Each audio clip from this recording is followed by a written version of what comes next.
మీరు ఫోన్లు పెట్టుకొని ముందుకు వెళ్ళిపోతే ఎట్లా మీరు అన్నా మీరు ఎవరో ఫోన్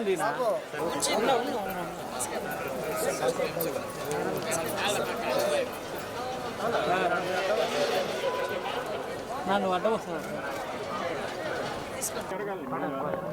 ఈరోజు ఆ దేవదేవుణ్ణి కలియుగ వెంకటేశ్వర స్వామిని దర్శించుకోవడానికి కుటుంబ సమేతంగా ఇక్కడికి రావడం జరిగింది. ఈరోజు ఆంధ్రప్రదేశ్ రాష్ట్రంలో నిజంగా ప్రజలందరూ కూడా ఊపిరి పీల్చుకునే పరిస్థితి సమయం ఆ దేవదేవుడు ఇచ్చినందుకు కృతజ్ఞతగా ఈరోజు ఇక్కడికి వచ్చి దర్శనం చేసుకోవడం జరిగింది.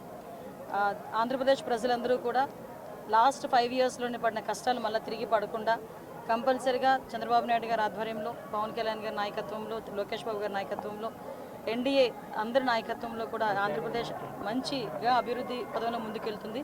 At the same time Chandrababu Naidu గారు ఎంతో నమ్మి ఆ దేవదేవుని ఆశీస్సులు తన హోమ్ మినిస్ట్రీ కూడా ఇవ్వడం జరిగింది.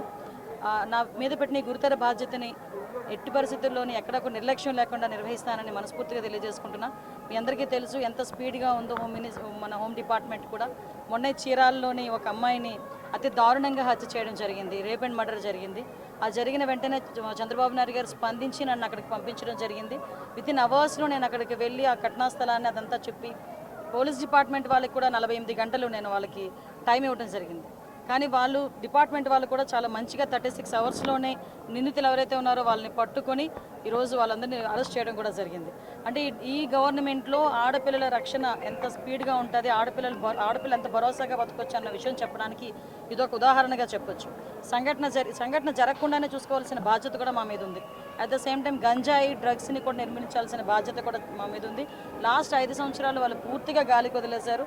ఇప్పుడు మేము అదంతా కూడా స్టిమ్యులేట్ చేసి ఒక 100 days ప్రోగ్రామ్ పెట్టుకొని రాబోయే కాలంలో డెఫినెట్గా గాంజాయిని డ్రగ్స్ని కూడా కంపల్సరీగా నిలువరిస్తాం.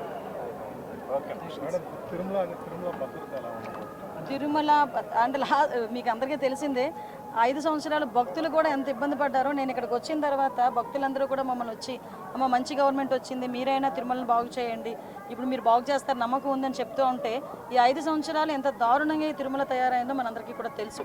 ఎందుకంటే కనీసం లడ్డు నాణ్యత లేక, లడ్డు సైజ్ తగ్గించి, ఆఖరికి వసతులు సరిగా లేక చాలా ఇబ్బందులు పడ్డారు. కానీ అలాంటి ఇబ్బందులు పడే పరిస్థితి లేదు. అధికారులందరూ కూడా మారారు. అందరూ కూడా ఈరోజు ప్రజలకు అనుగుణంగా ఎక్కడ కూడా ఇబ్బంది లేకుండా ఎవరైతే యాత్రికులు ఉన్నారో, మన భక్తులు ఉన్నారో, భక్తులందరికీ కూడా మంచి వసతులు అయితే కల్పించే ఏర్పాటు చేస్తాం.